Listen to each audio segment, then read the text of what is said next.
Les suites de cette explosion hier dans une maison de Grivnier, une explosion de gaz qui a littéralement soufflé l'habitation d'une dame de 50 ans qui a perdu la vie.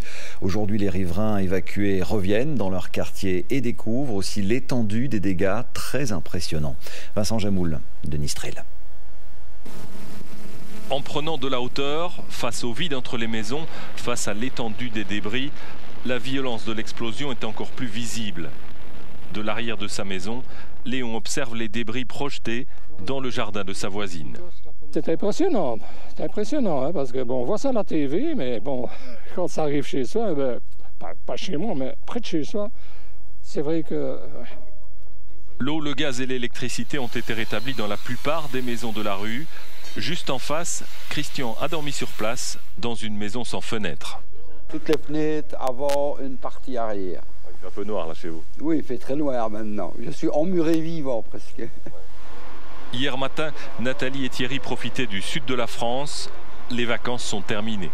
Châssis, les plafonds, les murs. Ici, vous avez une fissure qui démarre de là jusqu'au dessus. Enfin, voilà. Alors, on sort des travaux il y a 2 mois. On venait de finir tous nos travaux, tout était fini et bon, ben, on va recommencer. Voilà. Les 2 maisons mitoyennes sont pour le moment inhabitables. Elles ne devraient pas être démolies. On va stabiliser en premier le pignon ici. Une fois que ce pignon sera stabilisé, on va aller ramasser les déblais qui sont derrière. Quand on aura ramassé les déblais, on va stabiliser les 2 bâtiments ensemble avec des tubes métalliques. Et alors à ce moment-là, tout sera en sécurité. Les nouvelles des blessés sont rassurantes. Une seule personne reste à l'hôpital en observation.